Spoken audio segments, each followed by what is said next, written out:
On considère que le Moyen Âge débute avec les invasions barbares, c'est-à-dire les guerres des Germains contre Rome, qui aboutirent à la chute de l'Empire romain d'Occident.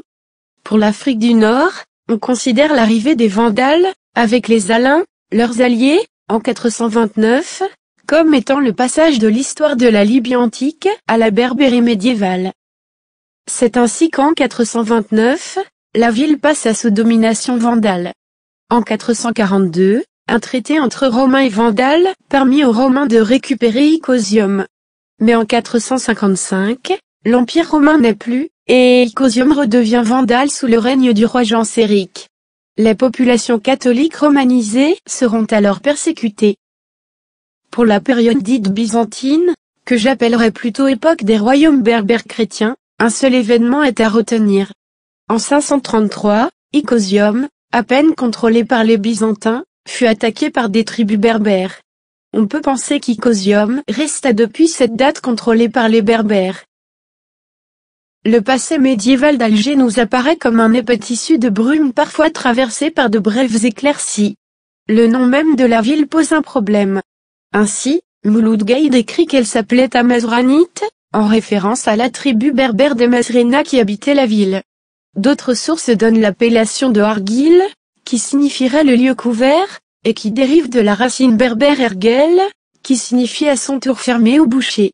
Cette dernière appellation pourrait être l'origine du nom espagnol et catalan de la ville, desquels dérive le nom français, Alger. Enfin, l'appellation qui est le plus souvent retenue, et qui est devenue avec le temps le nom officiel de la ville, est El Jazaïr. Mais cette dernière n'est attestée que vers la fin du Moyen Âge, et ne paraît pas avoir été d'usage par les habitants de la ville qui lui préfèrent le nom toujours en vigueur aujourd'hui qui est Dzaïr. Il paraît évident que Dzaïr vient de la dynastie zéride qui a régné sur la ville. Il est possible que Djazaïr ne soit que la version arabisée de Dzaïr.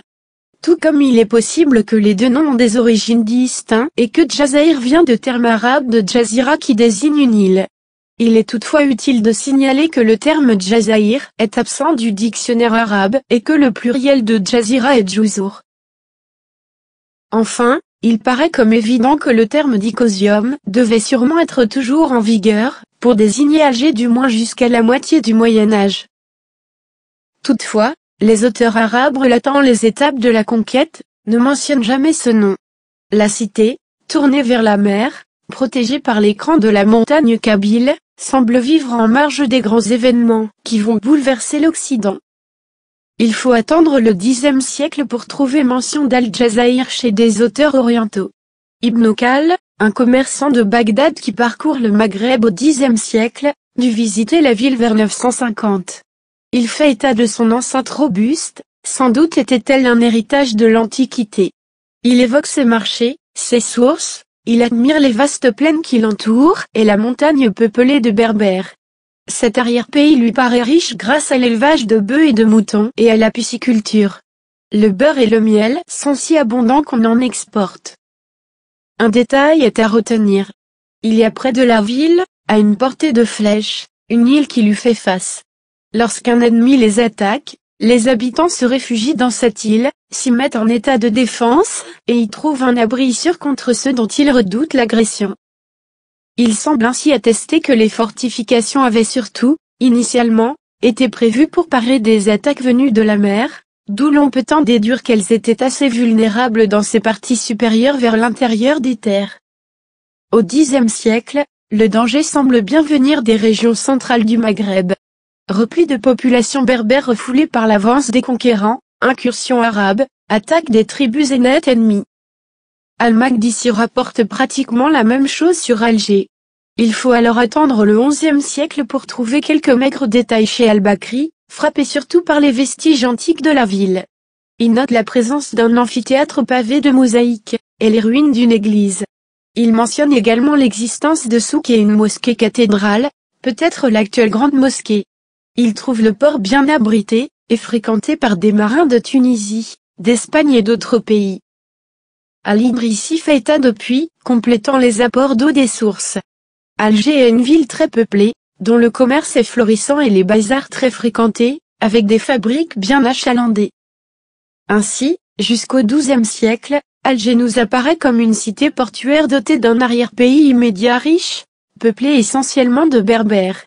L'importance des souks laisse supposer une activité commerciale intense. Il n'est pas téméraire de penser que le gros de la population est berbère. Le nom même de la ville nous y invite. Les textes les plus anciens évoqués la nomment en effet Jazair Bani Merena, du nom d'une tribu connue. Elle est une fraction de la grande confédération des Sanadja, lesquels occupent tout le pays comprenant les villes de Msila, Bouira, Alger, Médéa et Miliana. Est-il possible que les Mazrena soient les Mazis cités par Hérodote?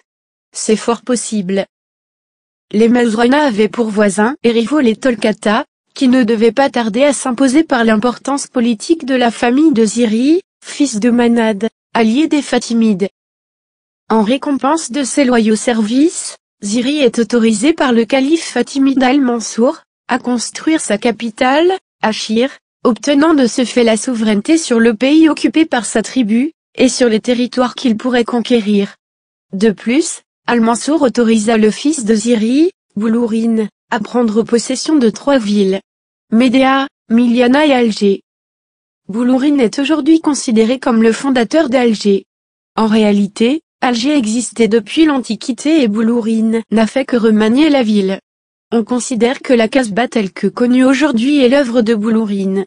On s'accorde également à dire que la mosquée de Sidi Ramdan, plus vieille mosquée d'Alger, fut construite sous son règne. Alger, donc, restait un fief essentiellement berbère. Sans doute soupçonne-t-on dans les commerçants des éléments étrangers, juifs en particulier, exerçant les fonctions de bijoutier, de courtier et de banquier. Sans doute également peut-on imaginer quelques Européens, Espagnols ou Italiens, disposant d'un pied-à-terre, pêcheurs, trafiquants ou courtiers.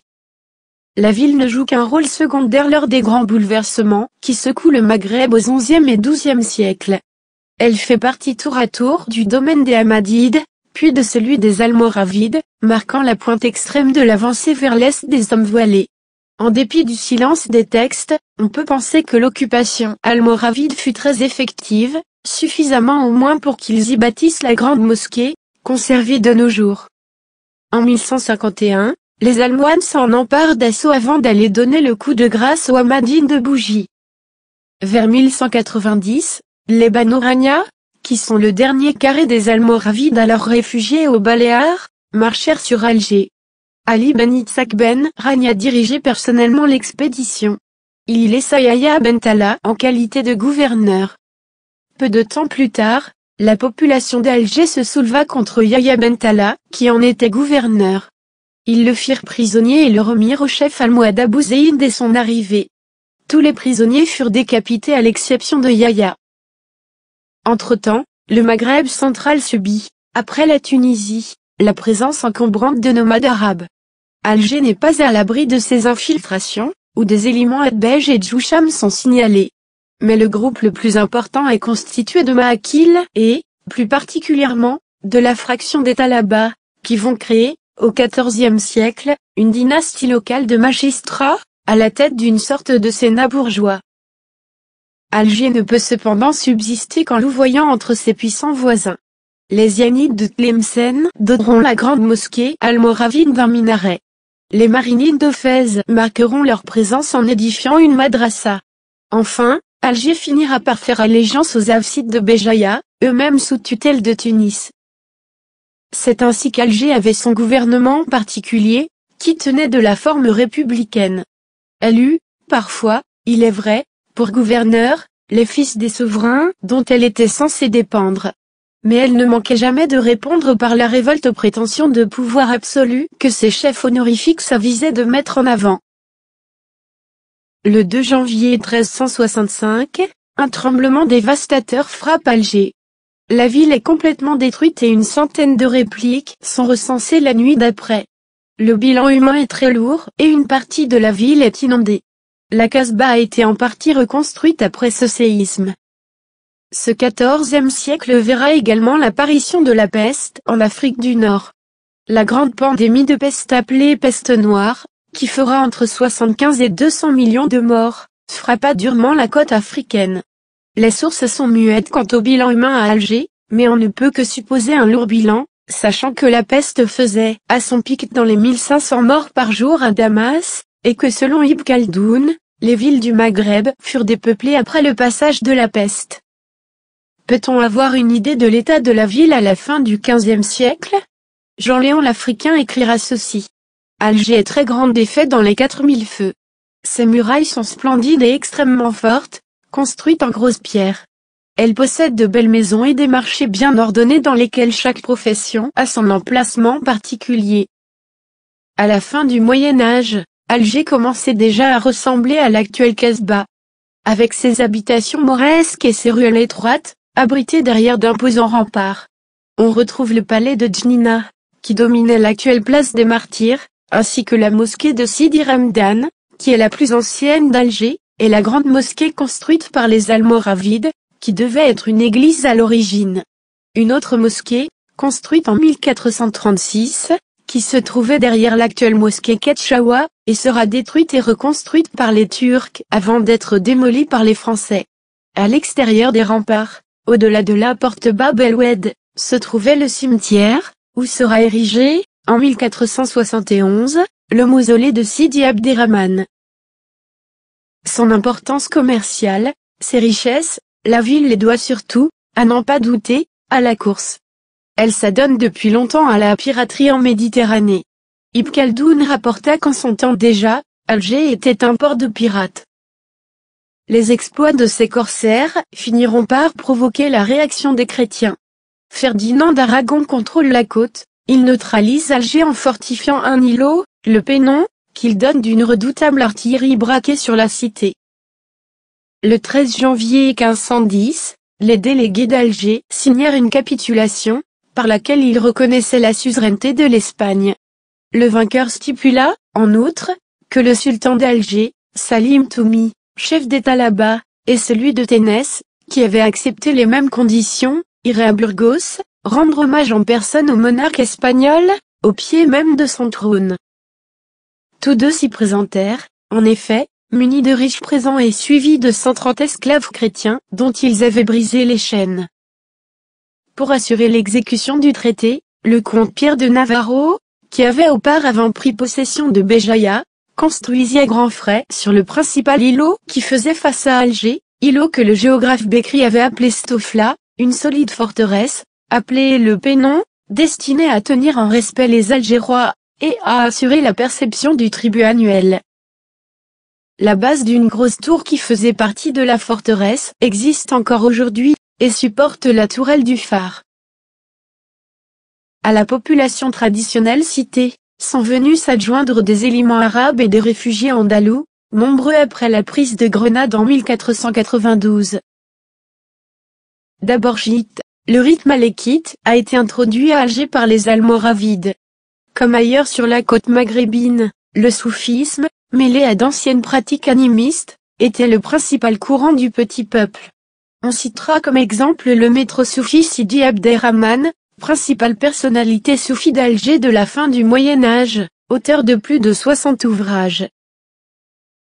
Alger avait également une importante communauté juive. Aux nombreux juifs déjà présents à Alger depuis le début du Moyen Âge, voire avant, sont venus s'ajouter les juifs séfarades réfugiés d'Espagne, où ils furent d'abord persécutés puis chassés. Les divergences entre ces deux communautés de juifs, appelés respectivement porteurs de turbans pour les autochtones et porteurs de bérets pour les séfarades, ont mené à des débats passionnés entre les rabbins des autochtones et des réfugiés, qui donneront naissance à de grandes réformes du dogme hébraïque. Des textes considérés aujourd'hui comme fondamentaux dans le judaïsme, notamment dans le domaine du mariage et de l'héritage, ont été écrits à Alger. On citera les fameuses ordonnances rabbiniques d'Alger, appelées Takanot d'Alger. Les grandes figures du judaïsme algérois furent les rabbins Rashbak et Ribak, tous deux enterrés dans le mausolée du Rabbanim, dans le carré juif de Saint-Eugène. On remarque également des éléments négroïdes et noirs, provenant de la traite d'esclaves. On y devine d'autres esclaves, les Européennes victimes de la course. Sans doute l'action des Espagnols a-t-elle mis provisoirement un terme aux exactions des corsaires, mais la menace chrétienne fut de courte durée et la course devait reprendre de plus belle avec les frères Barberousse. Alors commence vraiment l'histoire d'Alger. La ville va prendre le rang de capitale du Maghreb central, qui allait devenir beaucoup plus tard l'Algérie.